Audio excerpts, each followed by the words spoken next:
সাহাবী দাঁড়িয়ে বলতেছেন, মা রিয়াজুল জান্নাত ইয়া রাসূলুল্লাহ, দুনিয়ার জমিনে জান্নাতের বাগান।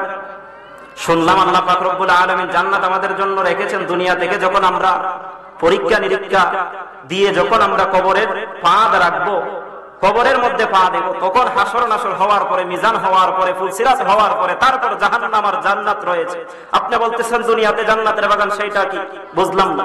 তখন রাসূল বলেছেন রিয়াজুল জান্নাতে হিলাতুল যিকরে, বলে সুবহানাল্লাহ, যে যেই জায়গাটার মধ্যে আল্লাহ ও তার হাবিব নূর আকা সাল্লাল্লাহু তাআলা আলাইহি ওয়া আলিহি ওয়া সাল্লামের উপর জিকির করা হবে। জিকিরের আবিধানিক শব্দের অর্থ হচ্ছে স্মরণ করা। যেই জায়গায় আল্লাহ ও রাসূলগণের স্মরণ হবে, ওলি আল্লাহর স্মরণ হবে, সেই জায়গাটা কোনো সাধারণ জায়গা থাকে না। নবী ঘোষণা করে দিয়েছেন সেই জায়গাটা একটা জান্নাতের বাগান। তো সেই জান্নাতের বাগানে আপনারা আসতে পেরে আপনারা খুশি না বেজার? যদি খুশি হয়ে থাকেন তাহলে খুশির আওয়াজ বড় হবে না ছোট হবে? যদি বড় হয় তাহলে আমার সাথে সকলে উচ্চ আওয়াজ নিয়ে, প্রেম নিয়ে, মহব্বত নিয়ে বলি আলহামদুলিল্লাহ। মহান রব্বে কারীমের দরবারে আরো শুকরিয়া জ্ঞাপন করছি, যে রব্বে কারীম আদম সফিউল্লাহ থেকে ঈসা রুহুল্লাহ পর্যন্ত যত পয়গম্বর এসেছেন, যত নবীগণ এসেছেন, যত ওলিগণ এসেছেন, যত সৃষ্টি হয়েছে, কুল কায়নাত হয়েছে, সমস্ত কিছু, সব পয়গম্বর, সব নবী ও রাসূল আমার আখিরি জামানার আকা সাল্লাল্লাহু তাআলা আলাইহি ওয়া আলিহি ওয়া সাল্লামের উম্মত হওয়ার জন্য দরবারে এলাহিয়ার মধ্যে কান্না করেছেন, বলি সুবহানাল্লাহ। সুবহানাল্লাহ। আদম সফিউল্লাহ থেকে ঈসা রুহুল্লাহ পর্যন্ত প্রত্যেক নবীগণ আল্লাহর দরবারে আরজ করেছে, আল্লাহ আমরা নবী হতে চাই না, আমরা রাসূল হতে চাই না, আপনার কাছে একটাই আরজি, আপনি আমাদেরকে আখিরি জামানার নবী হযরত মুহাম্মদুর রাসূলুল্লাহ সাল্লাল্লাহু তাআলা আলাইহি ওয়া আলিহি ওয়া সাল্লামের উম্মত হিসেবে দুনিয়ায় পাঠান। কিন্তু আল্লাহ কারো দোয়া কবুল করেন নাই, একমাত্র ঈসা রুহুল্লাহ ব্যতী রেখে। কিন্তু আপনি আমার কত খুশ নসিব, আপনি আমার কত ভাগ্য, আপনি আমার কি নসিব। আমরা কান্নাও করি নাই, আল্লাহর দরবারে ফরিয়াদও করি নাই, আল্লাহর দরবারে বলি নাই আল্লাহ আখিরি নবীর উম্মত হিসেবে পাঠান। তারপরেও আল্লাহ আমাদের উপর দয়া করেছেন, আমাদের উপর ইহসান করেছেন, আমাদের উপর রহমতের দৃষ্টি দিয়েছেন, আমাদের উপর নিয়ামতের ফাজল দিয়েছেন, আমাদের উপর এই রহমত বরকত নিয়ামত দিয়ে আমাদেরকে এমন একজন নবীর উম্মত হিসেবে গ্রহণ করেছেন, যেই নবী হচ্ছে কুল্লে আলমের বাদশা, যেই নবী হচ্ছে মালিক ও মুখতার, যেই নবী হচ্ছে আকা, যেই নবী হচ্ছে বাদশা, যেই নবী হচ্ছে দু আলমের নবী, যেই নবী হচ্ছে ফেরেশতাদের নবী, যেই নবী হচ্ছে নবীদের নবী, যেই নবী হচ্ছে আল্লাহ পাকের নবী, নূরে মুজাসসামের উম্মত হিসেবে আমাদেরকে গ্রহণ করেছেন। সেই জন্য সকলে উচ্চ আওয়াজ দিয়ে পড়ি আলহামদুলিল্লাহ। আলহামদুলিল্লাহ। বাবা সমস্যা হচ্ছে আমার আলোচনায়? কি আপনাদেরও কষ্ট হচ্ছে? যদি কষ্ট পেয়ে থাকেন তাহলে বলবেন, ভালো না লাগলে বলবেন চলে যাব, ভালো যদি না লাগে বলবেন চলে যাব। কেননা এখানে ওয়াজ নসিহত এমনি এমনিতে হয় না, শ্রোতাদেরও একটা মনের বিষয় আছে, আপনাদের একটা সাপোর্টের প্রয়োজন আছে, ঠিক কি না? তো যাই হোক, আমি এতটা বাহিরের দিকে আলোচনা করতে যাচ্ছি না, আমি সরাসরি আমার আলোচনায় ঢুকে যাচ্ছি। আমি খুববার মধ্যে একটা আয়াত তেলাওয়াত করেছি পবিত্র কালামুল্লাহ পাকের সূরা তাকবীরের 24 নম্বর আয়াত। আল্লাহ পাক রব্বুল আলামিন বলতেছেন, ওয়ামা হুয়া আলাল গায়বি বিদনীন। আহলে সুন্নাত ওয়াল জামাতের আকীদা, আহলে সুন্নাত ওয়াল জামাত, আপনারা এখানে যারা আছেন সবাই আহলে সুন্নাত ওয়াল জামাত কিনা? সবাই নবীর পক্ষের দলের লোক কিনা? হাত তুলে দেখান তো সবাই নবীর দলের কিনা? নারায়ে তাকবীর, নারায়ে রিসালাত, নারায়ে গাউসিয়া। আজকের মাহফিল সফল হোক, সকলে বলি আমিন। আল্লাহ পাক রব্বুল আলামিন সুবহানাহু ওয়া তাআলা, আল্লাহ জাল্লা শানুহু আম্মা নাওয়ালুহু, তিনার কালামুল্লাহ পাকের সূরা আল-আমের 152 নম্বর আয়াত। হাবেশ সাহেব এখানে 3-4 জন আছে। আল্লাহ পাক রব্বুল আলামিন বলতেছেন, ওয়া আন্না হাযা সিরাতি মুস্তাকিমান ফাত্তাবিউহু ওয়া লা তাত্তাবিউস সুবুলা ফাতাফাররাকু বিকুম আন সাবিলি যালিকুম ওয়াসাকুম বিহি লাআল্লাকুম তাত্তাকুন। এই আয়াতের ব্যাখ্যায় আবার সুর দিয়ে আলোচনা আমার পক্ষে এখন সম্ভব হচ্ছে। আমি আপনাদেরকে কথার মাধ্যমে 2-3টা কথা বলবো, বেশি না। খায়রুল কালামে খাল্লামা জাল্লা, অল্প কথা ভালো যদি অর্থ বেশি হয়, বেশি কথা ভালো নয় যদি অর্থ কম হয়। অর্থবোধক যদি একটা কথা হয়, একটা কথা যদি আপনারা আমলের মধ্যে নিতে পারেন, আপনার ইমানের মধ্যে গ্রহণ করতে পারেন, খোদার কসম আপনি ইমানদার হিসেবে দুনিয়া থেকে যাবেন। তো হাজার হাজার কথা বলে কি লাভ আছে? হাজার হাজার কথা বলবো না, আমি অল্প আকারের। আমার পরে আরো আমার উস্তাদ রয়েছে, আমার এক বড় ভাই মাওলানা শামীম রাজা তাহিরি সাহেব, তিনি সুদূর চট্টগ্রাম থেকে এসেছেন, তিনারা আলোচনা করবেন। আহলে সুন্নাত ওয়াল জামাতের আকীদা হচ্ছে আমার নবী পাক সাল্লাল্লাহু তাআলা আলাইহি ওয়াসাল্লাম জাতি নূরের জ্যোতি। কথা বলেন ঠিক কিনা? আমার নবী হাজির ও নাজির, আমার নবী গায়েবের খবর দাতা। আহলে সুন্নাত ওয়াল জামাতের আকীদায় আহলে সুন্নাত ওয়াল জামাতের মধ্যে যারা অন্তর্ভুক্ত আছেন, নবীর প্রেমিক যারা আছেন, ওলির প্রেমিক যারা আছেন, আমরা সকলেই জানি, আমরা শবে বরাত পালন করি, শবে মেরাজ পালন করি, পবিত্র ঈদে মিলাদুন নবী পালন করি, গিয়ারুবি শরীফ পালন করি, বিভিন্ন ভাবে যা যেই কাজের মধ্যে রহমত রয়েছে, যেই কাজের মধ্যে বরকত রয়েছে, সেই সমস্ত কাজ আমরা রাসূলের প্রেমিক ও আশিক যারা আছি আমরা করতে পছন্দ করি, ঠিক কিনা? কথা বলেন ঠিক কিনা? এটা হচ্ছে আমাদের আকীদা। আকীদা কি? আল আকিদাতু যাবিহাতুল ঈমান। বাবা, আলোচনা যতক্ষণ করব দলিলের উপরে আলোচনা চলবে, এক্সট্রা কোনো জায়গায় যাওয়া যাবে না। প্রত্যেক আলেমের করণীয় বাঞ্ছনীয় অবস্থা হতে হবে এইরকম যে স্টেজে ওঠার পরে দলিল সহকারে কোরআন এবং হাদিস অনুসারে আলোচনা করবে, তাহলে হেদায়েতের নূর আপনাদের ভিতরে এবং বক্তার ভিতরে ডুববে। কথা বলেন ঠিক কিনা? যদি আপনার ভিতরে কোরআন নাই, আপনার ভিতরে হাদিস নাই, ইজমা নাই, কিয়াস নাই, নবী পাকের মহব্বত নাই, সাহাবা আজমাইনদের মহব্বত নাই, ওলি আল্লাহর মহব্বত নাই, খোদার কসম করে বলি, আপনি যাই আলোচনা করেন, কোন আলোচনা আল্লাহর দরবারে কবুল হবে না, ঠিক কি না? তো যাই হোক, আমি আয়াত নিয়েছিলাম, ওয়ামা হুয়া আলাল গায়বি বিদলিল। আল্লাহ পাক রব্বুল আলামিন বলতেছেন, আমার হাবিবুল্লাহ, ভাই ইকুটা সামান্য একটু কম দিয়ে, মাইকের অপারেটর কোথায়? ইকুটা সামান্য একটু কম দেওয়ার জন্য অনুরোধ করছি। আল্লাহ পাক রব্বুল আলামিন বলতেছেন, ওয়ামা হুয়া আলাল গায়বি বিদনিন। হে আমার সৃষ্টি তামাম, জেনে রাখো আমার হাবিব গায়েবের খবর দেওয়াতে কৃপণ নন। বলি সুবহানাল্লাহ। আমার হাবিব গায়েবের খবর দেওয়াতে কৃপণ। আমাদের আকীদা কিন্তু আমি প্রথমেই বলছি যে আহলে সুন্নাত ওয়াল জামাতের আকীদা হচ্ছে নবী গায়েবের খবর দাতা, নবী গায়েবের খবর দাতা। তো আল্লাহ পাক রব্বুল আলামিন বলতেছেন কুরআনুল কারীমের মধ্যে, ওয়ামা হুয়া আলাল গায়বি বিদনিন। আমার হাবিব হচ্ছে গায়েবের খবর দাতা, তিনি গায়েবের সংবাদ তোমাদের মধ্যে জানাবেন। অদৃশ্যের ক্ষমতা যিনি রাখেন, অদৃশ্যের ক্ষমতা যার কাছে আমি আল্লাহ দান করেছি, আমি আল্লাহ যার প্রেমে উম্মত হারা হয়েছি, আমি আল্লাহ যার প্রেমে কুল কায়নাত সৃষ্টি করেছি, আমি আল্লাহ যার প্রেমে নবীগণ তৈয়ার করেছি, আমি আল্লাহ যার প্রেমে ফেরেশতা তৈয়ার করেছি, আমি আল্লাহ যার প্রেমে দুনিয়া সাজিয়েছি, চন্দ্ররাজি আকাশের মধ্যে 7 আসমান 7 জমিন তৈয়ার করেছি, সেই নবী তোমাদেরকে অদৃশ্য সম্বন্ধে যদি সংবাদ দেয়, তাহলে এই ক্ষমতা তোমরা এইটার উপর বিশ্বাস রাখা তোমাদের জন্য একান্ত এবং জরুরি। কোরআনের আয়াত মানা কিন্তু ফরজে আইন। কথা বলে ঠিক কিনা?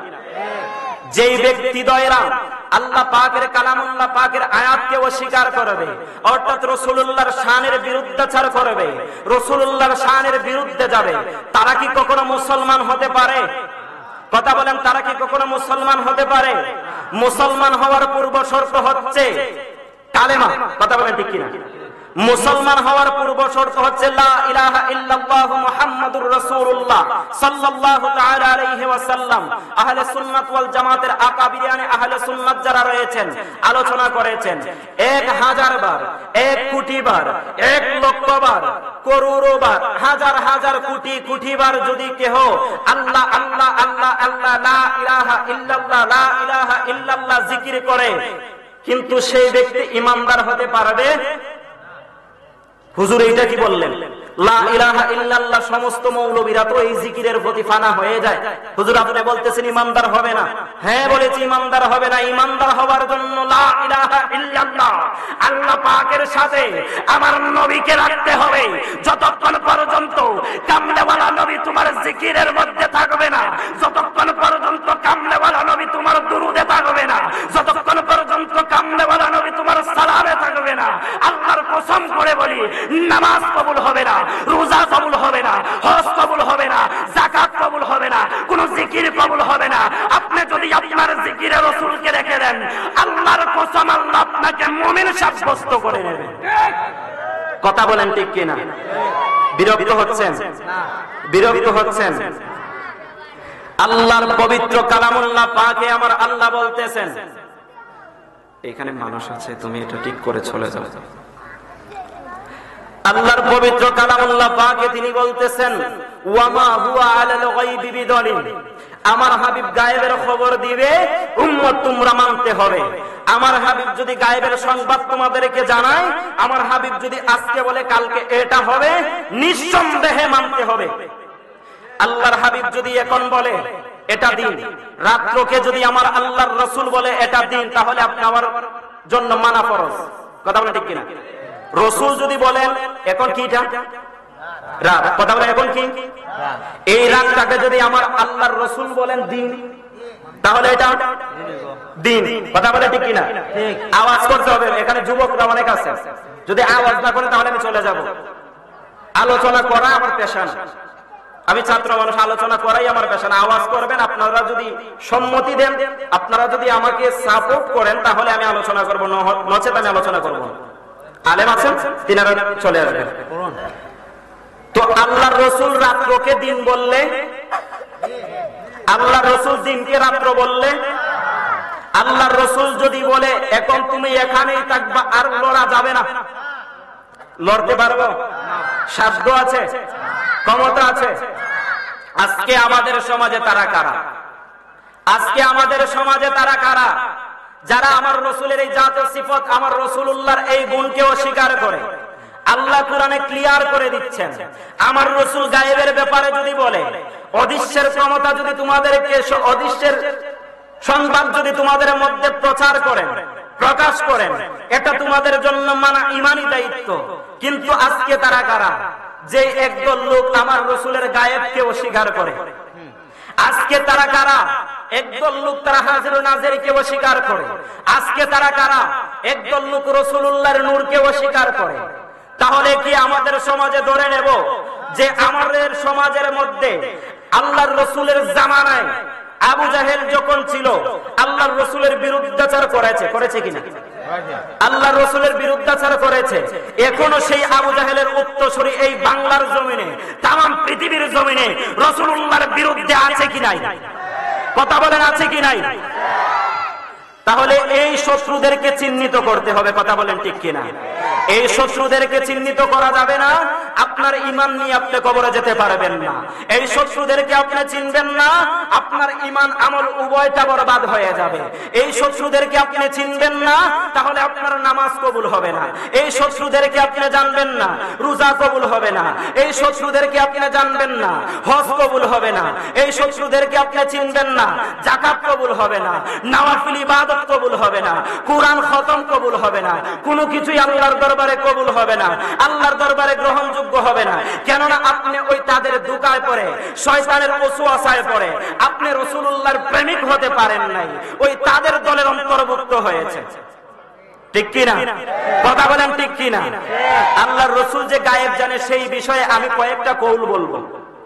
কৌল মানে কথা, ফেইল মানে কর্ম। কৌল মানে ঘটনা, ফেইল মানে কর্মের মধ্যে যা আছে তা।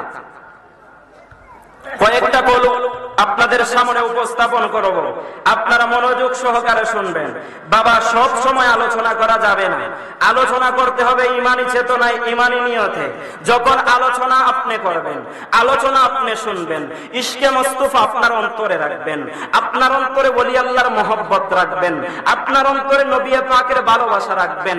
যদি আপনার অন্তরে ইশকে মুস্তাফা থাকে, আপনি আলোচনা শুনেন, সেই আলোচনার দ্বারা হেদায়েতের নূর আপনার কলবে অটোমেটিক যাবে। আর যদি আপনি আলোচনা শুনলেন ইশকে মুস্তাফা নাই, তাহলে আপনার কোন ইবাদত কবুল। আলা ঈমানা লিমান লা মুহাব্বাতা লা, আলা ঈমানা লিমান লা মুহাব্বাতা লা, আলা ঈমানা লিমান লা মুহাব্বাতা লা। যার ভিতরে নবী পাকের প্রেম নাই, যার ভিতরে নবী পাকের মুহাব্বত নাই, তার ঈমান বলতে কিছু। তো প্রেম লাগবে, আপনার নবী পাককে ঈমানের সহিত যদি মানতে যান, আপনার ভিতরে প্রেম লাগবে।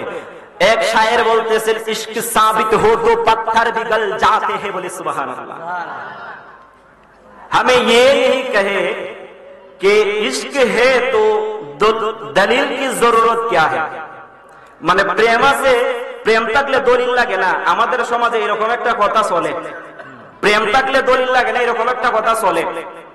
এই কথাটা বলবেন না, আমাদেরকে বলতে হবে যে ইশক সাবিত হো তো পাত্তার বিগল যাতে হে। যদি আপনার ভিতরে প্রেম থাকে, আপনার ভিতরে হুব্বে মুস্তাফা থাকে, আপনার ভিতরে রাসূলুল্লাহর ভালোবাসা থাকে, একটা পাথরের কাছে যদি যান, একটা পাথরকে যাইয়া যদি বলেন, হে পাথর তুই রাসূলুল্লাহর প্রেমে আমার সঙ্গে হয়ে যা, এই পাথরটা লাব্বাইক লাব্বাইক ইয়া রাসূলুল্লাহ, লাব্বাইক লাব্বাইক ইয়া রাসূলুল্লাহ, লাব্বাইক বলে আপনার কথার সাথে, আপনার মতের সাথে সম্মতি পোষণ করবে। এটাই হচ্ছে মদিনার তাজদারের ভালোবাসা, এটাই হচ্ছে রাসূলুল্লাহর মহব্বত, এটাই হচ্ছে রাসূলুল্লাহর প্রেম। আমি আপনাদেরকে গায়েবের সম্বন্ধে, আমার রাসূল যে গায়েব জানেন, সেই সম্বন্ধে আমি আপনাদেরকে একটা কোল শোনাবো, একটা ঘটনা শোনাবো। এই ঘটনাটা কিতাবের রেফারেন্স লাগবে, লাগবে না? ঘটনা যদি আমি এমনিতেই বলি, কিতাবের রেফারেন্স নাই, হুজুররা আমাকে বলতে পারে, ও হুজুর এত গলা ফাটায় ফাটায় শিক্ষার করলা, কই তো কোনো দলিল দেখলাম না, তাহলে শরম কিনা? আহলে সুন্নাত ওয়াল জামাত প্রেমে চলে না, শুধু দলিলেও চলে, কথা বলে ঠিক কিনা? আহলে সুন্নাত ওয়াল জামাতের কাছে প্রেম আছে তো আছেই, দলিলও কোরআন হাদিস ইজমা কিয়াসের উপর আহলে সুন্নাত ওয়াল জামাত প্রতিষ্ঠিত। আহলে সুন্নাত ওয়াল জামাত বাপদাদার আইনে প্রতিষ্ঠিত না, আবু জেহেলের আইনে প্রতিষ্ঠিত না, ফেরাউনের আইনে প্রতিষ্ঠিত না, নমরুদের আইনে প্রতিষ্ঠিত না, বেল্লালকে যে হুমায়ুন আঘাত করেছে, দুঃখ দিয়েছে, সেই হুমায়ুনের আইনে প্রতিষ্ঠিত না, কোন স্বৈরাচারের পক্ষে না। আহলে সুন্নাত ওয়াল জামাত কুরআন হাদিস ইজমা কিয়াসের ভিতরে সর্বদা সর্বক্ষণ অটুট এবং অটল আছে, কথা বলেন ঠিক কিনা? তাই আমরা আলোচনা করব দলিল ভিত্তিক, আলোচনা করব দলিল ভিত্তিক। দলিল আছে, আলোচনার তাসির জমবে, দলিল নাই, আলোচনার তাসির জমবে না, যা কিছুই করেন। আমি বলতেছি দালালায়ে নবুওয়াত লিল বাইহাকি দেখে, দালালায়ে নবুওয়াত লিল বাইহাকি ৬ষ্ঠ খণ্ডের ৪৭৯ পৃষ্ঠা থেকে রাসূলুল্লাহর গায়েবের খবর জানেন তিনি, সেই বিষয়ে আপনাদেরকে আমি আজকে কয়েকটা কথা বলবো। হযরত উনাইসা রাদিয়াল্লাহু তাআলা আনহু থেকে বর্ণিত দালালায়ে নবুওয়াত লিল বাইহাকির ৬ষ্ঠ খণ্ডের ৪৭৯ পৃষ্ঠায়, কয় পৃষ্ঠায়? ৪৭৯ পৃষ্ঠার মধ্যে আবু উনাইসা রাদিয়াল্লাহু তাআলা আনহু বলেন, তখন তিনি ছোট, আবু উনাইসা রাদিয়াল্লাহু তাআলা আনহু তখন তিনি ছোট, তিনি বলতেছেন, একবার তাজদারে মদিনা সরকারে মুস্তাফা দু আলমের নবী আমাদের ঘরে তাশরীফ আনলেন। ওই সময় আমার আব্বা অসুস্থ ছিলেন, ওই সময় আমার আব্বা অসুস্থতার সাথে পাঞ্জা লড়তেছেন। তখন সময় রাসূল আকা করিম শামসুদ্দোহা বদরিদ্দুজা সদরিল ওলা নূরুল হুদা কাহফিল ওয়ারা, আমার নবী আমার রুমের মধ্যে, আমার ঘরের মধ্যে তাশরীফ নিয়ে এসেছেন। এসে আমার আব্বাকে বলতেছেন যে, এ উনাইসার আব্বা, তোমার এখন অসুস্থতা, তুমি ভুগতেছো, অসুস্থতায় পড়ে আছো, এই অসুস্থতা তোমাকে কোনো ক্ষতি করতে পারবে না। বাবা গভীর মনোযোগ দিয়ে আলোচনা বুঝবেন। আল্লাহর রাসূল সাইয়েদনা উনাইসা রাদিয়াল্লাহু তাআলা আনহুর আব্বাকে বলতেছেন, এই অসুস্থতার মধ্যে যে তুমি আছো, সেই অসুস্থতা তোমাকে কোনো ক্ষতি করতে পারবে না, সেই অসুস্থতাটা চলে যাবে। তবে আমার তো অনুতপ্ত আমি হচ্ছি তখনের জন্য, আমি ভারাক্রান্ত হচ্ছি তখনের জন্য। আল্লাহর রাসূল সাহাবাদের জন্য রহমত ছিলেন কিনা? আমাদের জন্য রহমত ছিলেন কিনা? কথা বলেন, রহমত ছিলেন কিনা? ওয়ামা আরসালনাকা রাহমাতুল লিল আলামিন, আয়াতটা কোরআনে এখনো আছে। আমার রাসূল কুল্লে জাহানের জন্য রহমত, ফেরেশতাদের জন্য রহমত, নবীগণের জন্য রহমত, আপনি আমার জন্য রহমত। আমার রাসূল অনুতপ্ত হলেন, ভারাক্রান্ত হৃদয় নিয়ে বলতেছেন যে তখনের জন্য অনুতপ্ত হচ্ছি, তখনের জন্য আমার কষ্ট হচ্ছে যখন আমি জাহিলিয়াতান দুনিয়ায় থাকবো না, আমি জাহিলিয়াতান দুনিয়ায় থাকবো না, দুনিয়া থেকে জাহিলিয়াতান চলে যাব। তখন তুমি অনেক দিন পর্যন্ত অসুস্থতার মধ্যে ভুগবা, অনেক দিন অসুস্থ থাকার পরে তোমার দুইটা চক্ষু অন্ধ হয়ে যাবে। সুবহানাল্লাহ বলেন। আল্লাহ রাসূল আগেই বলতেছেন, আল্লাহ রাসূল আগেই বলতেছেন যে আমি যখন দুনিয়ায় থাকবো না তখন তোমার দুইটা চক্ষু অন্ধ হয়ে অনেক দিন যাবত তুমি অসুস্থতার সাথে লড়বা।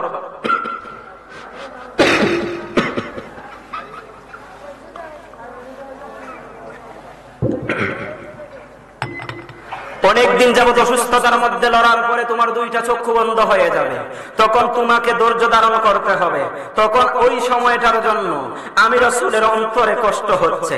আবু উনাইসার আব্বা বলতেছেন, ইয়া রাসূলুল্লাহ, ইয়া হাবিবাল্লাহ, তখন যদি আমি অসুস্থ হই, আমার দুইটা চক্ষু যদি আমার আল্লাহ নিয়ে যায়, এই চোখের মালিক আল্লাহ, এই চোখ দিয়েছে আল্লাহ, এই চোখ দুইটা যদি আল্লাহ নিয়ে যায়, আমি যদি অসুস্থ হয়ে যাই, আমার চক্ষু যাওয়ার পরে আমি সওয়াবের নিয়তে আমি ধৈর্য ধারণ করব, আমি আল্লাহর দরবারে ধৈর্য ধারণ করব। আমার রাসূল খুশি হয়ে গেলেন। আমার রাসূল খুশি হয়ে যাওয়ার পরে আমার রাসূল তাকে ঘোষণা করলেন, যদি হওয়ার পরেও যদি তুমি ধৈর্য ধারণ করো, তাহলে খোদার কসম করে বলি আমি রাসূলের সাথে তোমাকে জান্নাতে নিয়ে যাব। সুবহানাল্লাহ। ওই ব্যক্তিকে বলতেছেন যে আমি যখন থাকবো না তখন তোমার অনেক দিন অসুস্থতার পরে তোমার চক্ষু নষ্ট হয়ে যাবে। আমার রাসূল বলতেছেন, ওই ব্যক্তি বলতেছে, ওই সময়ে যদি আমার চক্ষু অন্ধ হয়ে যায়, সওয়াবের নিয়তে আমি ধৈর্য ধারণ করব, আমি এটার মধ্যে কোনো প্রতিবাদ করব না। আল্লাহ চক্ষু দিয়েছে, সেই চক্ষুটা আল্লাহই নেবেন। এখানে আমার কথোপকথনের কি আছে? আমার বারাকান্ত হওয়ার কি আছে? ইয়া রাসূলুল্লাহ, ইয়া হাবিবাল্লাহ, ধৈর্য ধরব। আমার রাসূল বললেন, ওই সময়ে যদি তুমি ধৈর্য ধরো, ওই সময়ে যদি তুমি আল্লাহ পাকের ইলাহিয়াতের উপর অটুট থাকতে পারো, ওই সময়ে যদি আমি নবীর প্রেম তোমার অন্তরে রাখতে পারো, তাহলে খোদার কসম করে বলে যাই, এরে উনাইসার আব্বা, ওই সময়ে তোমার যখন চক্ষু চলে যাবে, তুমি ধৈর্য ধারণ করার পরে তুমি যখন ধৈর্য ধারণ করতে থাকবা, খোদার কসম আমি নবী যখন জান্নাতে যাব, তখন তুমি আবি উনাইসার আব্বাকে, তখন তোমাকে আমি নবীর সাথে জান্নাতে নিয়ে যাব। সুবহানাল্লাহ। সুবহানাল্লাহ বলেন। জান্নাতের মালিক কে? আল্লাহ। জান্নাতের মালিক কে? আল্লাহ। ইন্না আ'তাইনাকাল কাউসার, ওই দিকে যাচ্ছি না। ইন্না হরফে মুসাব্বা, আলেম উলামা আছে, মজা লাগে আলেম উলামা যদি তাকে। ইন্না হরফে মুসাব্বা, কাউসার যে শব্দটা, এই শব্দটা হচ্ছে কাসরাত থেকে খায়রে কাসির, অর্থাৎ যত ধরনের বালাই আছে পৃথিবীর জমিনে, যত ধরনের বালাই আছে, সমস্ত ধরনের বালাই, এটা হচ্ছে ইসমে মুবালাগার সিগা। ফাওয়ালের ওজনে যে কাসির, ইন্না আ'তাইনাকাল কাউসার, এই কাউসারটা হচ্ছে ইসমে মুবালাগার সিগা ফাওয়ালের ওজনে। তো আমার আল্লাহ বলতেছেন, ইন্না আ'তাইনাকাল কাউসার, আমি আমার হাবিবকে খায়রে কাসির দান করে দিয়েছি। আমি আমার হাবিবকে পাককে খায়রে কাসির, যত রহমত বরকত নিয়ামত রয়েছে সমস্ত কিছুর মালিক করেছেন আল্লাহ আমার হাবিবকে। তো সেই হাবিবের বিরুদ্ধে যদি আজকে আপনি আমার এই বাংলার জমিন থেকে কথোপকথন হয়, খোদার কসম করে বলি আমার আল্লাহ আপনাকে ছাড় দিবেন না। কথা বলেন ঠিক কিনা? আমার বন্ধুগণ, আমি বলতেছিলাম, আমার হাবিব যখন তিনাকে জান্নাতের ঘোষণা দিলেন, তিনি আলহামদুলিল্লাহ কাবিলতু বললেন, তিনি আল্লাহর রাসূলের কথার মধ্যে রাজি এবং খুশি হয়ে গেলেন। ঠিক আল্লাহর রাসূলের কথা অনুযায়ী উনি কিছুদিন পরে আবি উনাইসার আব্বা, সাইয়েদনা আবি উনাইসার আব্বা কিছুদিন পরে রাসূল সাল্লাল্লাহু তাআলা আলাইহি ওয়াসাল্লাম জাহিরিয়াতান দুনিয়া থেকে বিদায় আরজ করার পরে আবি উনাইসার আব্বা আল্লাহর রাসূলের ঘোষণা মোতাবেক আবি উনাইসার আব্বা অসুস্থতার মধ্যে ভুগতেছেন। অসুস্থতা থাকার পরে আল্লাহর রাসূলের কথা মোতাবেক আবি উনাইসার আব্বা কিছুদিন পরে দেখা যায়, অসুস্থতার মধ্যে যখন তিনি ছিলেন, এর কিছুদিন পরে দেখা যায় তিনার দুইটা চক্ষু অন্ধ হয়ে গেছে। তো আপনি সুবহানাল্লাহ বলবেন না? আল্লাহর রাসূল দুনিয়ায় তিনি থাকা অবস্থায় বলছিলেন, আমি না থাকলে তোমার চক্ষু অন্ধ হবে। তো আল্লাহর রাসূল চলে গেছেন দুনিয়া থেকে জাহিলিয়াতে, মাআযাল্লাহ রাসূল এখনো আছেন। রাসূল এই প্যান্ডেলেও আছেন, এই বিশ্বাস আছে কি নাই? কথা বলে, এই বিশ্বাস আছে কি নাই? লিআন্না রূহান নবিয়্য সাল্লাল্লাহু আলাইহি ওয়াসাল্লাম হাজিরুন ফি বুয়ুতি আহলিল ইসলাম। ইসলামের এমন কোন ঘর নাই, এমন কোন বাড়ি নাই, এমন কোন মাঠ নাই, এমন কোন ঘাট নাই, এমন কোন জায়গা নাই যেই জায়গার মধ্যে আমার রাসূল নাই। কথা বলেন ঠিক কি না? পৃথিবীর সমস্ত জায়গায় নবী আছেন। লিআন্না রূহান নবিয়্য সাল্লাল্লাহু আলাইহি ওয়াসাল্লাম, শরহে শাফাজিল যে দুআবের মধ্যে হাদিসটা মওজুদ আছে আমার রাসূলের ব্যাপারে। শরহে শাফা কাজী আয়াত রাহমাতুল্লাহি আলাইহি বলতেছেন, লিআন্না রূহান নবিয়্য সাল্লাল্লাহু আলাইহি ওয়াসাল্লাম, এই দুনিয়ার সাল্লাল্লাহু আলাইহি ওয়াসাল্লাম হাজিরুন ফি বুয়ুতি আহলিল ইসলাম। ইসলামের এমন কোন ঘর বাড়ি নাই, এমন কোন মাঠঘাট নাই যেই জায়গার মধ্যে রাসূল নাই। তো রাসূল এখানে আছেন কিনা? এখানে আছেন কিনা? শরহে শাফার মধ্যে আরেকটা হাদিস আছে, ইল্লাম ইয়াকুন ফিল বায়াতে আহাদুন ফাকুল আসসালামু আলাইকা আইয়ুহান নবিয়্যু ওয়া রাহমাতুল্লাহি ওয়া বারাকাতুহু। আল্লাহর রাসূলের সম্বন্ধে বলতেছেন, কাজী আয়াজ বলতেছেন, যদি তোমরা কাহারো ঘরে যাও, ওই ঘরটা খালি থাকে, কোনো মানুষ নাই, কোনো জনবসতি নাই, ওই ঘরটা খালি আছে, ওইখানে যাওয়ার প্রয়োজন পড়েছে, ওইখানে যাইতে হয়, তাহলে সর্বপ্রথমে যাওয়ার পরে আমার রাসূলকে ইল্লাম ইয়াকুন ফিল বায়াতে আহাদুন ফাকুল আসসালামু আলাইকা আইয়ুহান নবী ওয়া রাহমাতুল্লাহ বলে আমার রাসূলকে সালাম দাও।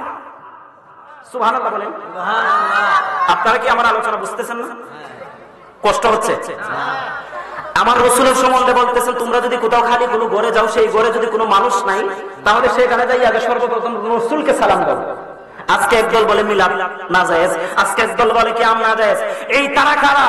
যারা রাসূলুল্লাহর শান যেখানে আছে, আহলে সুন্নাত ওয়াল জামাতের উলামাগণ, আহলে সুন্নাত ওয়াল জামাতের প্রেমিকগণ, যেখানে রাসূলুল্লাহর জান্ডা প্রেমের শান নিয়ে হাজির হয়, সেই জায়গার মধ্যে আজকে তারা কারা? তারা আজকে রাসূলুল্লাহর এই শানের মধ্যে আঘাত করতেছে। আজকে তারা কারা? ফেরাউনের তলোয়ার নিয়ে আঘাত করতেছে। আজকে তারা কারা? আবু জাহেলের তলোয়ার নিয়ে রাসূলুল্লাহর শানের উপর আঘাত করতেছে। তারা কি জানে না? তারা কি জানে না? তারা কি দেখে নাই? তারা কি শুনে নাই? তারা কি জানে না? আল্লাহর কুরআনুল কারীমের মধ্যে আমার আল্লাহ বলেছেন, ওয়া রাফা'না লাকা যিকরাক। হাবিবুল্লাহর শান এই দুনিয়ায় আছে, হাবিবুল্লাহর শান এই জমিনে আছে, হাবিবুল্লাহর শান প্রথম আসমানে আছে, দ্বিতীয় আসমানে আছে, তৃতীয় আসমানে আছে, চতুর্থতে আছে, পঞ্চমে আছে, ষষ্ঠে আছে, সপ্তমে আছে, লৌহে আছে, কুরসিতে আছে, কলমে আছে, আরশে আছে, লামাকানে আছে, ফেরেশতাদের কাছে আছে, নবীগণের কাছে আছে। তারপরেও তারা আজকে কেন আমার নবীর বিরুদ্ধে কথা বলে? আজকে কেন বলে আমার নবীর যেখানে মিলাদ চলে, তারা কেন মিলাদের বিরুদ্ধে? তারা কেন জ্ঞানের বিরুদ্ধে? তারা কেন সালামের বিরুদ্ধে? তারা কেন মিলাদুন নবীর বিরুদ্ধে? তারা কেন আহলে বায়াত আজমাইন পাক পাঞ্জাতনের বিরুদ্ধে, ইমাম হুসাইনের বিরুদ্ধে? বুঝতে হবে একটাই স্লোগান, একটাই করণীয়, তাদের ঈমানে গন্ডগোল। কথা বলেন ঠিক কিনা? তাদের ঈমানে গন্ডগোল আছে। যদি আপনি তাদের ঈমানে গন্ডগোল আছে সেটা বিশ্বাস করেন, আপনি ঈমানদার। আপনি যদি বিশ্বাস না করেন, আপনিও তাদের মতন বেঈমান। এটা আমার কথা নয়, আসতেছে ফতোয়ার গাড়ি নিয়ে আসছে, শাফি থেকে ফতোয়া দিবে, মালিকি থেকে ফতোয়া দিবে, আমার নিজের থেকে না। আমি রেজবির ফতোয়া দিব না, আমি রেজবির ফতোয়া দিব না, আহলে সুন্নাত ওয়াল জামাতের কোন উলামাদের ফতোয়া দিব না, মুহিবুর রহমান আশিকি হুজুরের ফতোয়া দিব না। আজকে ফতোয়া দেওয়া হবে কুরআন ও হাদিস থেকে, উলামায়ে হক্কানি থেকে, শাফি মাযহাব থেকে, মালিকি মাযহাব থেকে, হাম্বলি মাযহাব থেকে, হানাফি মাযহাব থেকে, এই সমস্ত ফতোয়ার কিতাব থেকে ফতোয়া দেওয়া হবে। আমি না, তাদের ফতোয়াটা আমি আপনাদেরকে শোনায়া দেব। আমার নিজের থেকে আমি কোনো ফতোয়া দিব না। আজকে তাদেরকে বুঝতে হবে, যারাই রাসূলুল্লাহর বিরুদ্ধে কথা বলবে, যারাই আহলে বায়াতের বিরুদ্ধাচার করবে, যারাই নবীর মিলাদের বিরুদ্ধাচার করবে, যারাই নবীর কিয়ামের বিরুদ্ধাচার করবে, বুঝতে হবে তাদের ঈমানের মধ্যে গন্ডগোল রয়েছে। বুঝতে হবে তারা আবু জেহেলের উত্তরসূরি, বুঝতে হবে সাইবা উতবা আবু লাহাবের উত্তরসূরি, বুঝতে হবে ইয়াজিদের উত্তরসূরি, যেই ইয়াজিদ কারবালার প্রান্তরে ইমাম হুসাইন রাদিয়াল্লাহু তাআলা আনহুর ৭২ জন সঙ্গীকে নির্মম ভাবে শহীদ করেছে, সেই ইয়াজিদের উত্তরসূরি তাদেরকে জানতে হবে। আপনি তাদেরকে যদি যারা মিলাদের বিরুদ্ধে, আজকে যারা আছে কিয়ামের বিরুদ্ধে, আজকে যারা দুরূদের বিরুদ্ধে, আপনি যদি তাদেরকে ইয়াজিদের উত্তরসূরি না মানেন, আপনি যদি কি তাদেরকে খালেস মুখলেস মানেন, আপনি যদি তাদেরকে ইমানদার মানেন, খোদার কসম আপনার ইমানের দুর্বলতা এসে যাবে। শয়তান আপনার ইমানটাকে গ্রাস করে নেবে। এই পৃথিবী থেকে, এই দুনিয়া থেকে কবরে যাওয়ার আগে আপনি ইমান হারা হয়ে যাবেন, ইমানদার হতে পারবেন না। ইমানের পূর্ব শর্ত হচ্ছে লা ইলাহা ইল্লাল্লাহু মুহাম্মাদুর রাসূলুল্লাহ। যেই ব্যক্তির অন্তরে ইশকে মুস্তাফা থাকবে না, যেই ব্যক্তির ভিতরে রাসূলের মহব্বত থাকবে না, যেই ব্যক্তির ভিতরে আহলে বায়তের মহব্বত থাকবে না, সে ইমানদার হতে পারবে না। কথা বলেন ঠিক কি না? আজকে আলোচনা হবে আমার নবী আবু উনাইসা রাব্বাকে বলেছেন অসুস্থ হইবা, আমি যাওয়ার পরে অনেকদিন অসুস্থ হইবা, অসুস্থ হওয়ার পরে তুমি তোমার চক্ষু দুইটা হারাইবা, চোখের জ্যোতি চলে যাবে, চোখকে আর দেখতে পারবা না। তখন তুমি কি করবা? আবু উনাইসা রাব্বা বলতেছিলেন, আবু উনাইসা রাব্বা তখন বলেছিলেন, ইয়া রাসূলুল্লাহ, ইয়া হাবিবাল্লাহ, আমি তখন সময়ে আমি আপনার প্রেমে, আল্লাহ পাকের মহব্বতে আমি ধৈর্য ধারণ করব সওয়াবের নিয়তে। আমার নবী জান্নাতের ঘোষণা দিয়েছেন। ঠিক তেমনি ভাবে আমার রাসূল যখন দুনিয়া থেকে জাহিলিয়াতান চলে গেলেন, জাহিলিয়াতান যাওয়ার পরে ওই আবু উনাইসা আব্বা যখন অসুস্থ হইলেন, কিছুদিন যাওয়ার পরে দেখা যায় আবু উনাইসার আব্বার দুইটা চোখের জ্যোতি চলে গেছে। আবু উনাইসার আব্বা রাসূল যা বলে গিয়েছেন তা কিছু অক্ষরে অক্ষরে আমার রাসূল যা বলেছেন তা কিছু আমার আল্লাহ বাস্তব রূপ দিয়েছেন। তা কিছু কি করেছেন? বাস্তব রূপ দিয়েছেন। আমার রাসূল বলেছেন আমি যাওয়ার পরে তোমার চোখের জ্যোতি যাবে, ঠিক তদ্রূপ আমার রাসূলের কথা অনুযায়ী রাসূল যাওয়ার পরেই জ্যোতি গেছে। কথা বলেন ঠিক কিনা? আপনারা আওয়াজ করেন। মাহফিলে কি আপনারা প্রত্যেকদিন মাহফিল করাইবেন? প্রত্যেকদিন মাহফিল করাইবেন? আমার তো 21 তারিখ একটা নাট মাহফিল আছে। গলাটা ঠিক রাখা আমার জন্য ফরজে আইন ধরতে পারে।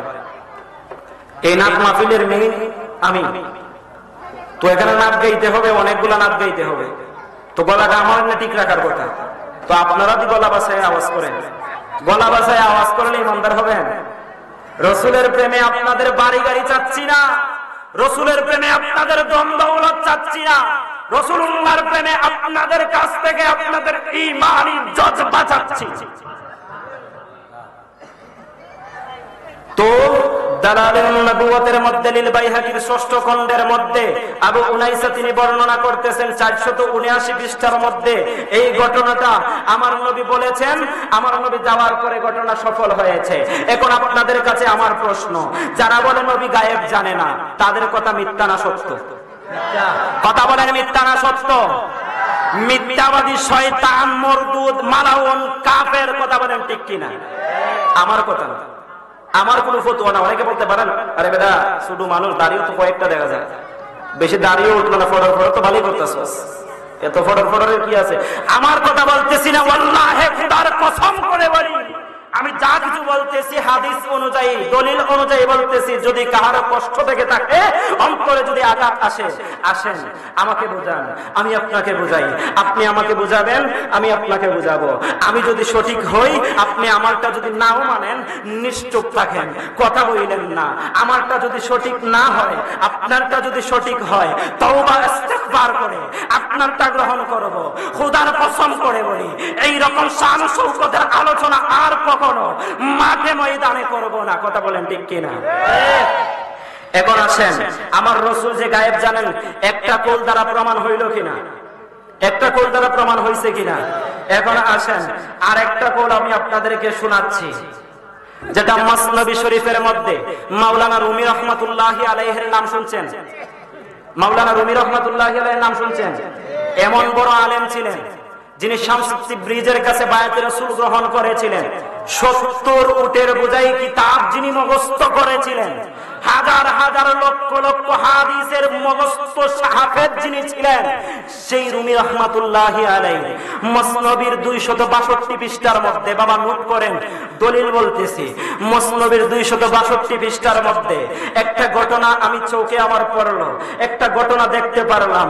একবার আরবের মরুভূমি দিয়ে কিছু সংখ্যক মানুষ, তারা মরুভূমি দিয়ে অতিক্রম করতেছে, তাদের তাদের বাসায় যাবে, ওই সময় তারা যাওয়ার সময় যে পানি তাদের মক্সে করে নিয়ে গেছিল, তাদের বোতলে করে যে পানি নিছিল, ওই পানি শেষ হয়ে গেছে। আরব দেশটা মরুভূমি আর মরুভূমি, কথা বলেন ঠিক কিনা? এখানে গরম, প্রচন্ড গরম। আরব দেশের মধ্যে অহরহর মরুভূমির মধ্যে পানি পাওয়া যায় না, পুকুর নাই, নদী নাই, টিউবওয়েল নাই, কূপ নাই। তারা মরুভূমি দিয়ে যাচ্ছে বাড়ির উদ্দেশ্যে রওনা।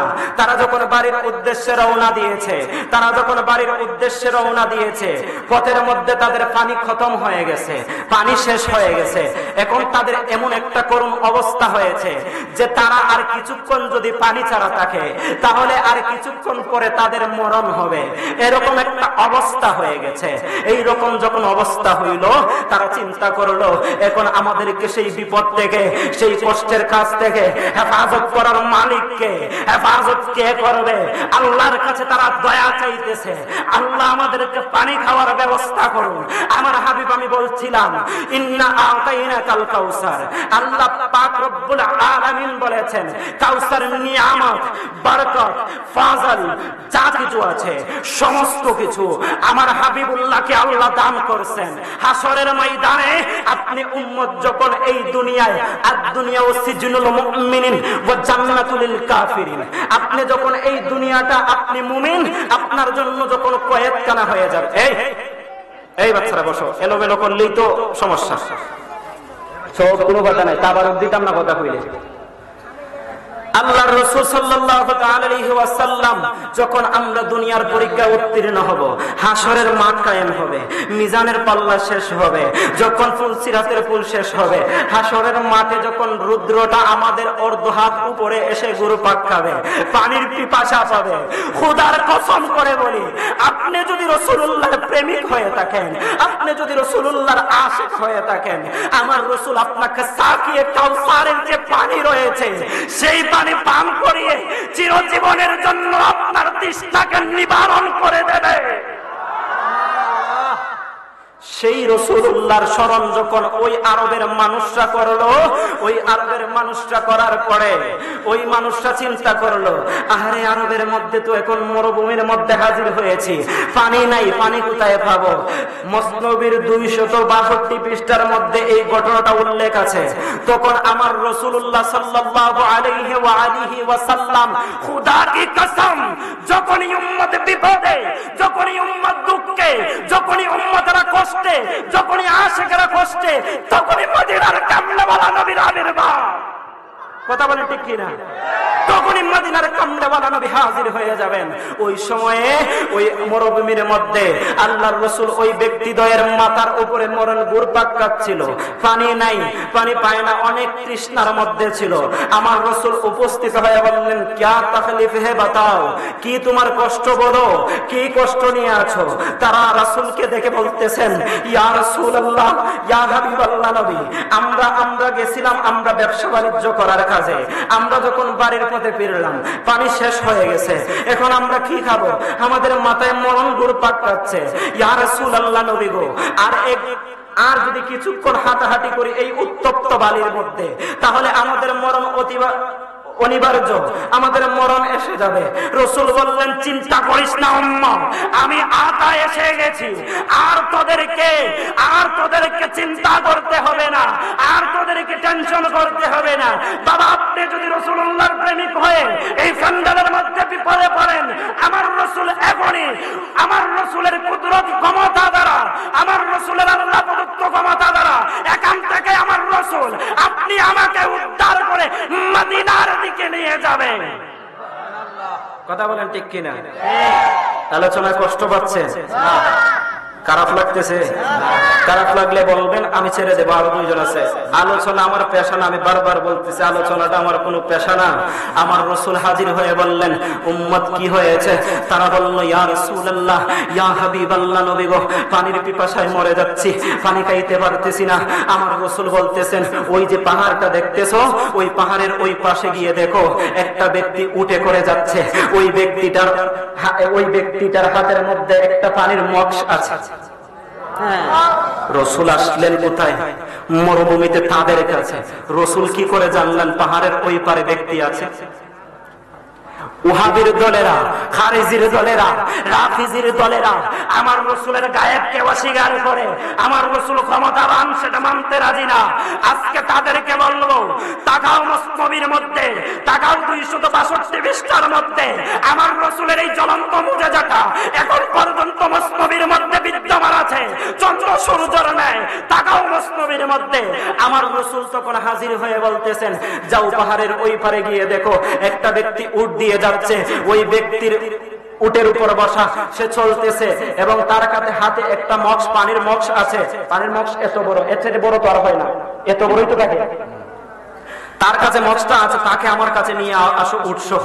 তখন আল্লাহর রাসূলের কথা শুনে কিছু সংখ্যক লোক পাহাড়ের ওই পাশে গিয়ে দেখলেন, খোদার কসম মদিনার তাজেদার, মদিনার তাজেদার যারা বলেছেন, খোদার কসম একটা ব্যক্তি উটের উপর বসে কোথায় যেন যাচ্ছে, কোথায় যেন যাচ্ছে।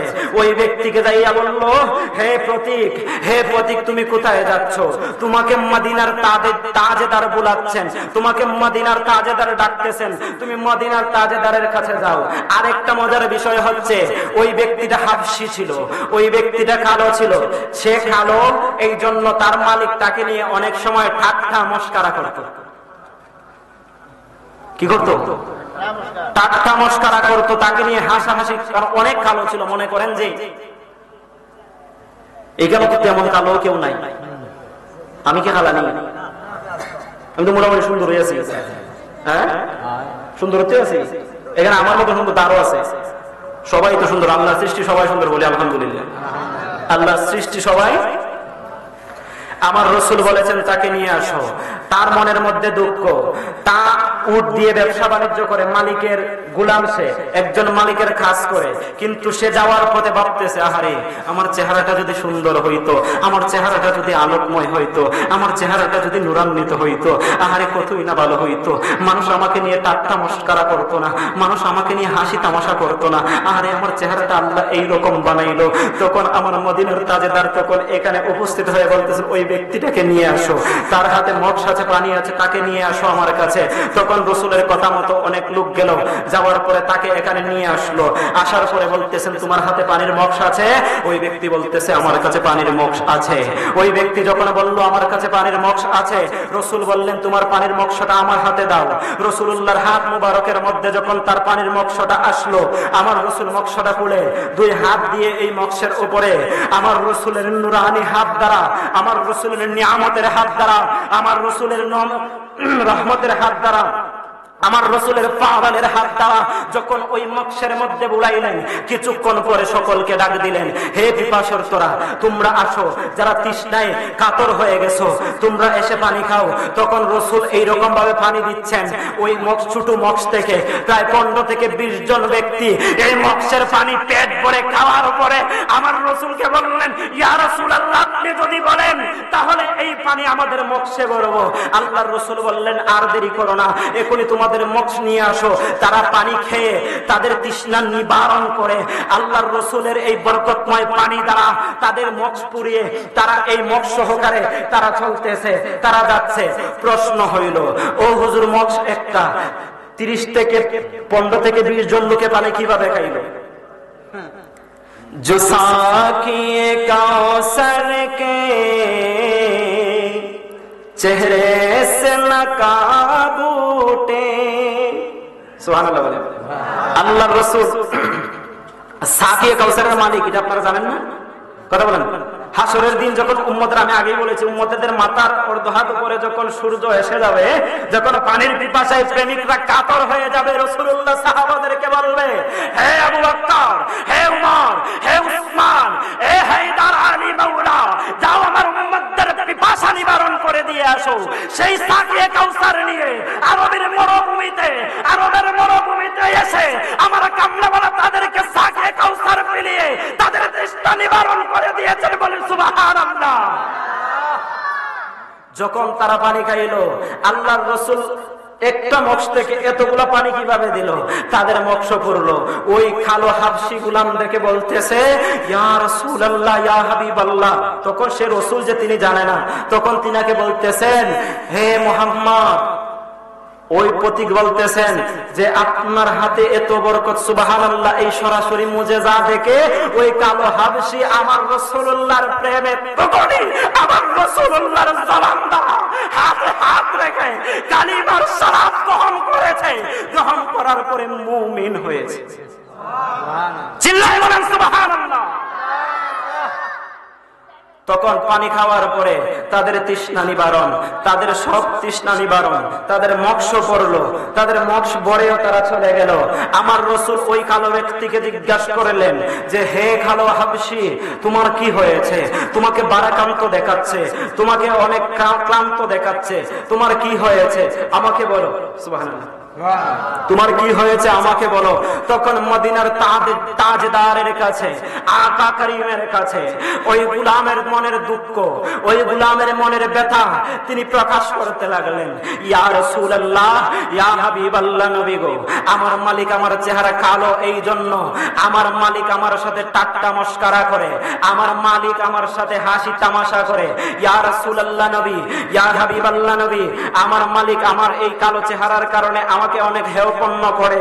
তখন আমার রাসূল বলেছেন, হে গোলাম আর দেরি করিস না, আমার কাছে আয়। যখন ওই গোলাম রাসূলুল্লাহর কাছে আগমন করলো, আগমন করার পরে আমার রাসূলের নুরানি হাত মুবারক দ্বারা, চিল্লায় বলেন সুবহানাল্লাহ, সুবহানাল্লাহ। चमके तुझसे पाते हैं सब पाने वाले, मेरा दिल भी चमका दे चमकाने वाले।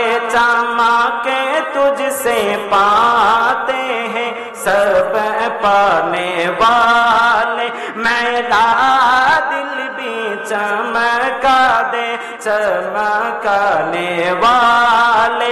बरसता नहीं देखे कर अपने रहमत, बरसता नहीं देखे कर अपने रहमत, बादों पर भी बरसा दे बरसाने वाले, बादों पर भी बरसा दे बरसाने वाले।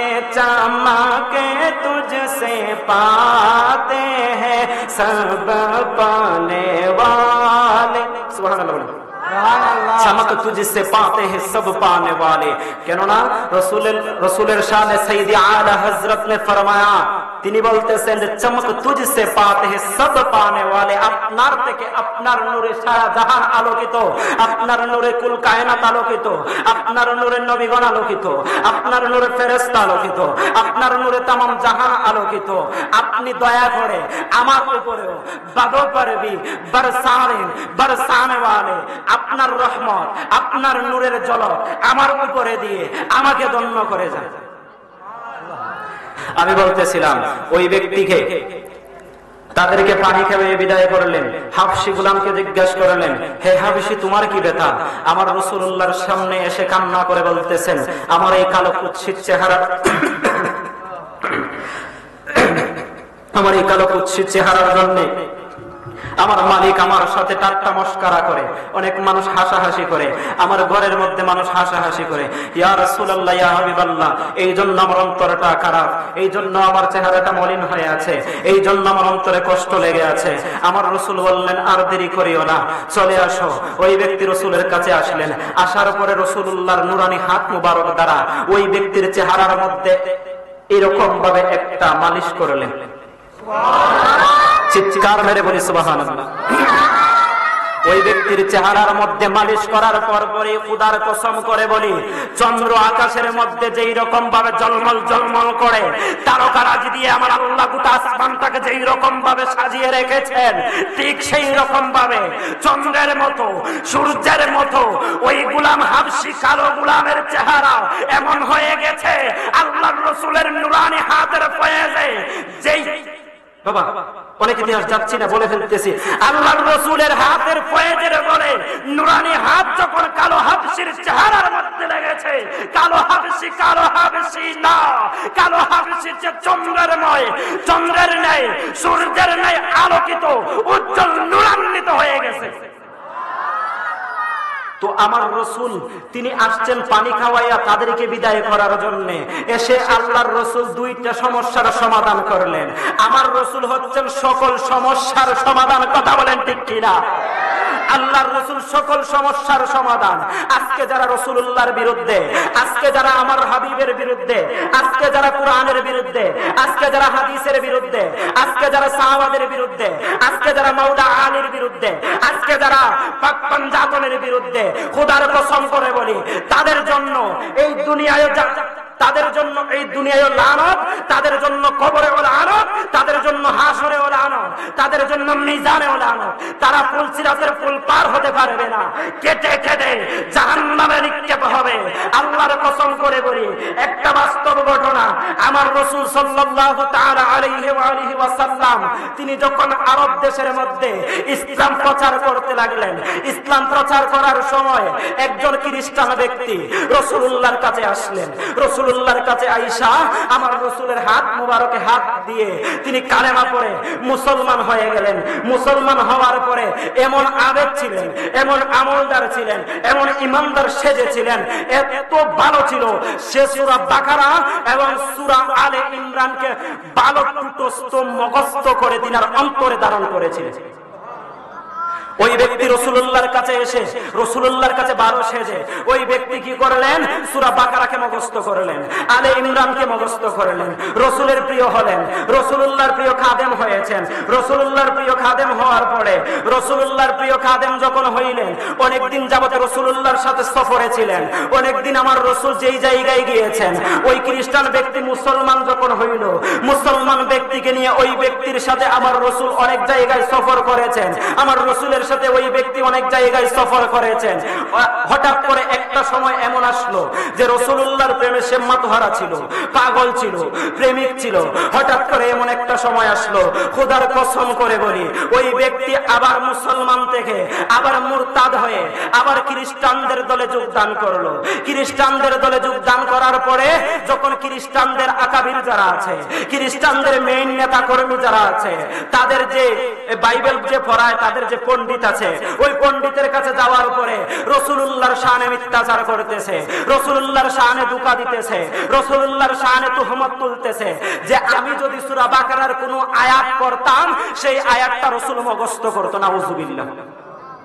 আমি যদি বলতাম রাসূল পারতেন না, ইলে রাসূল পারতেন, তখন আমার রাসূলের মনে, আমার রাসূলের অন্তর মুবারকে কষ্ট আসলো, আমার রাসূলুল্লাহর দিলে তাকলিফ, গম, কষ্ট এবং দুঃখ আসলো ওই ব্যক্তির জন্য।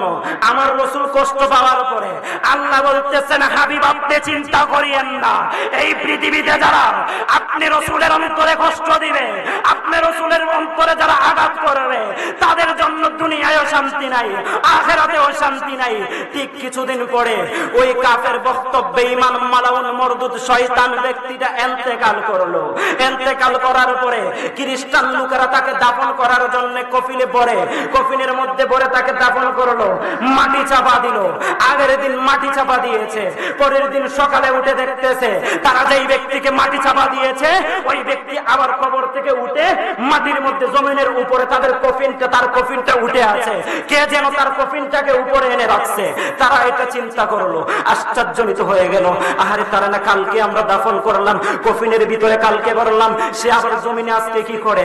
নিশ্চয়ই সেটা নবী মুহাম্মদের সাহাবাদের কাজ। নাউযুবিল্লাহ বলেন, নাউযুবিল্লাহ চিৎকার মেরে বলেন। নিশ্চয়ই সেটা নবীর সাহাবাদের কাজ। আমার রাসূলুল্লাহর উপর মিথ্যা তহমত তারাও দিতে চাইলো, তারাও দিতেছে। এমন অবস্থায় আমার রাসূলুল্লাহ সাল্লাল্লাহু আলাইহি ওয়াসাল্লাম জানতে পারলেন, সাহাবাদেরকে নির্দেশ দিলেন, তোমরা কোনো কিছু বলিও না, তোমরা মাথিও না, তোমাদের কোনো কথা বলার প্রয়োজন নাই। তারা দ্বিতীয় দিন আবার তারা দাফন করলো। দ্বিতীয় দিন দাফন করার পরে আবার পরের দিন দেখা যায় তার লাশটা জমিনে গ্রহণ করে না, তার লাশটা উপরে চলে আসছে। আবার তৃতীয় দিন তারা রাসূলুল্লাহর উপর মিথ্যা তহমত দিয়ে সাহাবাদের উপর উপর মিথ্যা তহমত দিয়ে তৃতীয় দিন দাফন করার পরে চতুর্থ দিন সকালে তারা আবার আইসা দেখতেছে তৃতীয় দিন যে দাফন করছে অনেক গভীরে দিচ্ছে, যেটা মানুষের দ্বারা আবার সম্ভব না যে এটাকে তোলার। কিন্তু খোদার কসম করে বলি, যারা রাসূলুল্লাহর দুশমন, আল্লাহ প্রতিশ্রুতি দিচ্ছেন দুনিয়ায়ও তাদের শান্তি নাই, কবরেও তাদের শান্তি নাই, কবরের মাটি তাদেরকে গ্রহণ করে না। এই ঘটনা থেকে প্রমাণ হয়ে যায়। চতুর্থ দিন দেখতেছে সেই ব্যক্তি আবারও জমিনের উপরে। তখন তারা চিন্তা করলো, নিশ্চয়ই নবী মুহাম্মদের কাজ না, নিশ্চয়ই নবী মুহাম্মদের কাজ না, নিশ্চয়ই সাহাবাদের কাজ না, এটা আল্লাহর তরফ থেকে নিশ্চয়ই কোনো গজব এসেছে, এই জন্য ওই ব্যক্তি উপরে উঠে আছে। এই যে ঘটনাটা বললাম, এটার ঘটনা হচ্ছে, এটা সহিহ বুখারীর দ্বিতীয় খণ্ডের 506 পৃষ্ঠা, হাদিস নং হচ্ছে 3617, এবং সহিহ মুসলিমের পৃষ্ঠা নং হচ্ছে 1497, হাদিস নং হচ্ছে 2781। বুখারী এবং মুসলিমের মধ্যে ঘটনাটা এসেছে, বুখারীওয়ালা মুসলিমওয়ালা ঘোষণা করে দিয়েছেন, যারা রাসূলের বিরুদ্ধাচার করবে তাদেরকে মাটি গ্রহণ করবে না, জমিন গ্রহণ করবে না, পানি গ্রহণ করবে না, চন্দ্র গ্রহণ করবে না, সূর্য গ্রহণ করবে না, লৌহ কলম কোনো কিছুই গ্রহণ করবে না, আল্লাহর পক্ষে তারা থাকতে পারবে না, কোন ধরনের রহমত তারা পাবে না, সকল ধরনের রহমত থেকে তারা চিরদিনের জন্য বঞ্চিত হবে বলি নাউযুবিল্লাহ।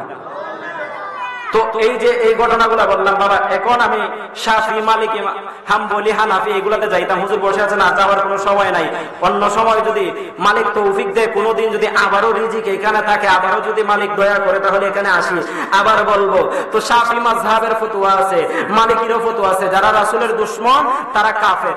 রাসূলের ব্যাপারে এমন কোন শব্দ চয়ন করলো, এমন কোন ঘটনা বললো যেটা রাসূলের অপমান হয়, তারা কাফের। তারা তওবা করার পরেও তারা কি হবে না, তাদের হত্যা বাতিল হবে না। যারা রাসূলের বিরোধিতা করবে তাদেরকে হত্যা করতে হবে। সাইয়্যিদি আলা হযরত তাহমিদুল ইমান, আমি কিছুক্ষণ আগে আসার আগেও এই কিতাবটা আমি অধ্যয়ন করছি, উর্দু এই কিতাবটা আমি অধ্যয়ন করেছি, এই কিতাবটা আমি হাল করেছি। এই কিতাবের মধ্যে সাইয়্যিদি আলা হযরত আজিমুল বরকত তিনি বলতেছেন, যারা রাসূলের বিরুদ্ধাচার করবে তারা কখনোই মুমিন হতে পারবে না। যদি রাসূলের বিরুদ্ধাচার করে তাহলে কতল করা ওয়াজিব। মান সাব্বা নবিয়্যান ফাকতুলুহু, उसको काट कर रख दो, क़यामत तक जो नबी के बारे बात करे उसको काट कर रख दो। हो तुम्हारा माँ हो, वो तुम्हारा बाबा हो, वो तुम्हारा बहन हो, वो तुम्हारा भाई हो, अहल आत्मीय स्वजन सारे के सारे हो, जिसने नबी के बारे बुरी बात करेंगे उसको काट कर रख देना चाहिए। কথা বলেন ঠিক কি না?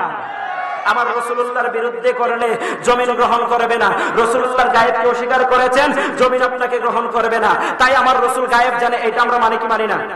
আল্লাহ পাক যেন কিয়ামত পর্যন্ত আমাদেরকে রাসূলুল্লাহর কওল ও ফেইল, কথা ও কর্মের উপর প্রতিষ্ঠিত রাখেন, সেই জন্য সকলে জোরে জোরে